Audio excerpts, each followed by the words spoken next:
there friends, Frugal Grain Girl again, and about a year and a half ago I decided I really wanted to start making some bread, homemade, and long story short, I was a terrible, horrible, miserable failure at it. I mean, it was terrible.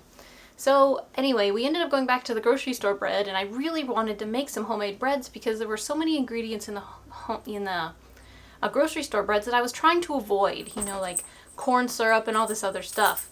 And so, and I wanted to use organic flours, and the organic breads were so expensive. Sorry, my cat is scratching his neck and he has a jingly collar.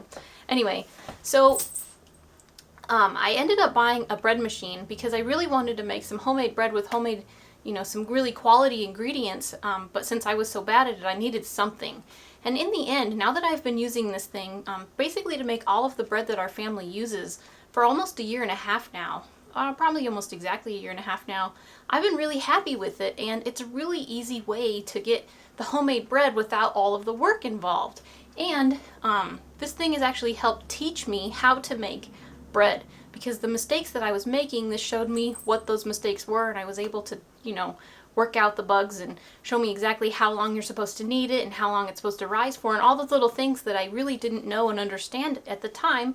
So now, when I want to make bread the quick and easy way, I can, or if I want to try and make it homemade, then I can do that too, and I'm a little bit better at it. So anyway, this is my bread machine. It's a West Bend.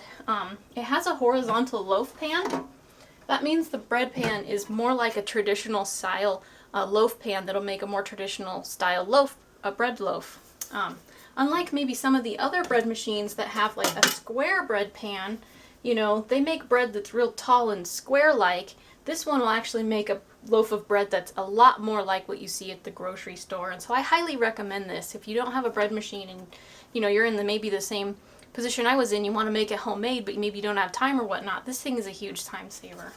The other thing is the horizontal loaf pans have 2 paddles, which actually helps a lot as well. It really helps to knead the bread, and it really makes a really nice loaf of bread. And so to go with my bread machine, I have a bread machine book. It's called 250 Best American Bread Machine Baking Recipes. It's by Donna Washburn and Heather Butt. I think they have 3 versions of this. I'll put a link, below, but I'm pretty sure they have 150, 250, and then 300. I got this one with the 250, and I know there's a lot of different bread machines out there. I'm not necessarily saying this is the only one to get or whatever. There's other ones, there's a Zuzurushi or whatever, and those have the horizontal loaf pan as well, but they're a lot more expensive. So I feel like, this one has the high quality features at a lower quality price. That's why I picked this one, and I've been really happy with it. Haven't had any problems with it over the year and a half I've used it. And I like this bread book because it really has a lot of good recipes. In addition to being able to make just regular slicing style bread, like wheat breads, rye breads, seed breads, whole grain, just all these different white breads if you really wanted to, all these different types of breads that you can make that are just made right in the bread pan. You can make all kinds of other breads using this bread machine. It'll make the dough, and then you can use that dough to make other stuff. And this book has like everything. Anything you would find in the bakery section pretty much has a recipe for it. Doughnuts, bagels of all types of flavors, cinnamon rolls, English muffins. I mean, seriously, I could go on and on. Hot dog and hamburger buns, all these other things we can stop buying from the grocery store and start making with our own, organic ingredients or whatever it is. Or say you wanted to, or if you have a gluten-free diet, they also have a book for gluten-free recipes, so you can make your own gluten-free breads without having to use those expensive grocery store ones. But whatever it is, or if you're trying to get away from GMOs and trying to eat, real healthy, natural stuff, you could decide what you want to put in your breads when you're making your own bread. And since there are several books out there with different recipes that are designed for bread machines, you can really get good results with one of these. And even, like I was mentioning earlier, with all the different types of recipes there are, you can actually just eliminate all the stuff that you would buy from the grocery store that's bread-like and start making it all yourself. And it's actually really easy to do.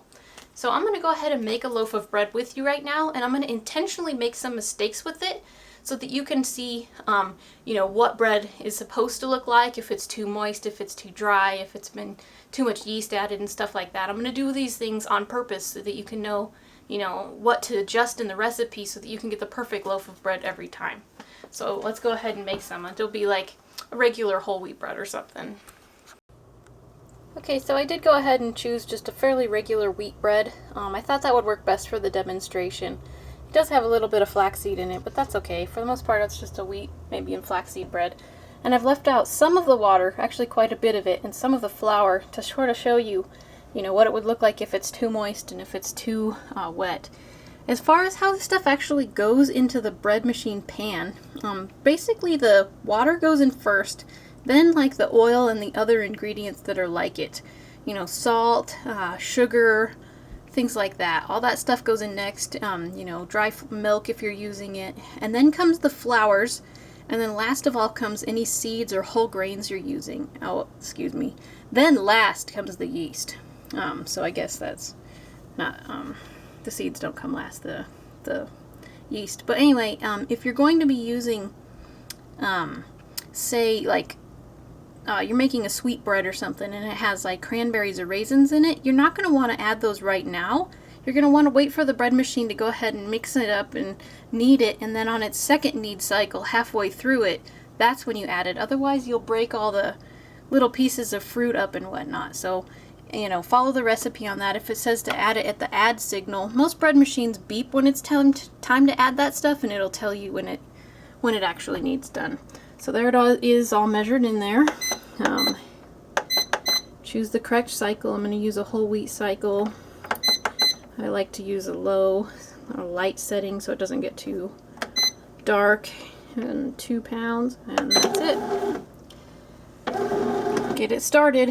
Now I know what you're thinking. You may be thinking something like, well, if I follow the recipe, I'm not going to really have any problems with it being too moist or too dry. But the problem is different flours have different moisture contents.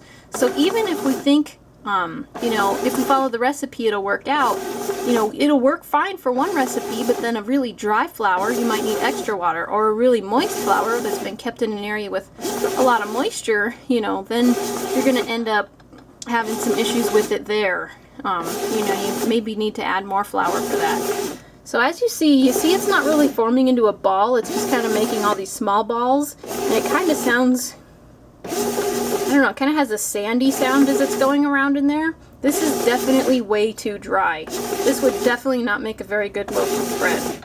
So I'm going to go ahead and add the rest of this water, and this will hopefully make it too moist. I'll go ahead and let it knead, and then I'll show you what that looks like in a few seconds. Okay, so now I've added the water, and as you'll see, you see how it kind of sticks to the bottom of the pan? I don't know if you can see that. I hope you can. That means there's too much water.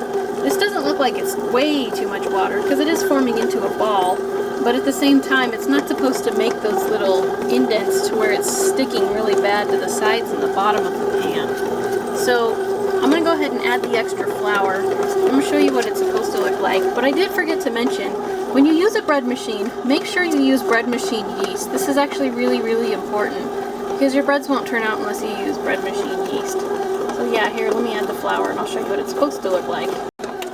Okay, so I went ahead and added the flour little by little until I feel like I've gotten the right consistency. And as you can see, there is a little bit of flour still sticking to the sides of the pan, which is okay. That's not a problem at all. But the bread itself, instead of being into 2 balls, is forming into 1 dough ball as it's being kneaded right now. And the other thing is it's not really sticking to the bottom of the pan like it was before. So, and when you touch it, you know, it feels a little sticky, but it doesn't really stick to your fingers. I mean, maybe just a little bit, but it's not really that sticky. This is the consistency you're looking for. If it's too dry, the bread won't form into an actual loaf. If you make it too moist, when you go to slice the bread, it'll just crumble. So you want the right consistency so it can turn out, you know, as best as it can. So let me go ahead and finish this up.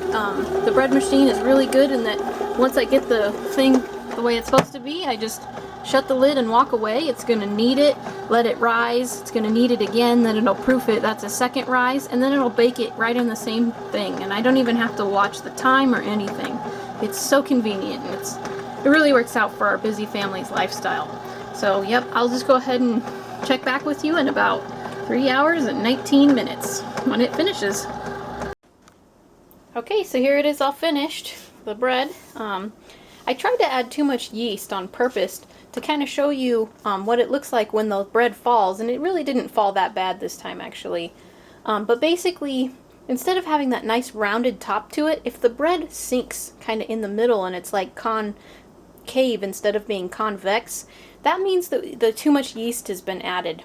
And you know, even when you follow the recipe, sometimes the recipe may call for too much yeast, and that's because the recipes are usually formulated for a bread that's being made at sea level. And the higher up in elevation you go, the lower the air pressure is, the better the yeast works. Let me say it another way. Basically, if you live at an area where I am, like say 4,000 feet above sea level, you might want to back off the yeast a little bit from the recipe, otherwise you might end up with bread that rises too much and then falls in the center, which isn't really that big of a deal. It still tastes really good. The bread is still absolutely edible. Instead of calling it a failed loaf of bread, I call it a kitty face sandwich. My youngest daughter loves cats, and so kitty everything is like her thing. So when I make sandwiches and it's kind of like that fallen bread kind of shape, it kind of looks like a cat face. So yeah, we just make it into a fun thing rather than calling it a failed loaf of bread. But yeah, so if you live at sea level, you may even need to add a little bit extra yeast. It really depends on where the recipes were formulated from. So that's just something to keep in mind. And, I just make notes in my book. Like, I'll test it, and if I feel like there's a little too much yeast, I'll go ahead and just back off of it, and write how much I have used until I get the right formula. So, but this one didn't quite, sink as much as, I don't know, I guess I was hoping to, but that's okay, because then the bread actually still turns out pretty well. So, get a nice sharp knife. I'm going to cut into this. Oh, I forgot to mention really fast, one of the negative things about using a bread machine is that you do get little holes in the bottom of the bread. I really don't find that too big of a deal. It's still fine. But it makes really good bread. And my bread machine has a feature where you can actually set it to delay. So say you wanted to put all the ingredients into it and then leave for the day, go out skiing or whatever, and then you can come home to a nice crock pot full of soup and some nice homemade bread. So I really find the bread machine very useful. It's really helped us to switch from breads that were less healthy to ones with real good pure ingredients and all the stuff we wanted and none of the stuff we don't. And I really do think it makes a really nice high quality style bread. So I hope you found this video helpful, and we'll see you next time. Thanks for watching.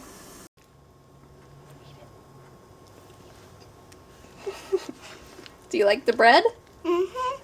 Is it good? Mm-hmm. It's yummy, huh? It smells good in here too, doesn't it? Yeah. The bread always makes the house smell yummy. Yummy bread.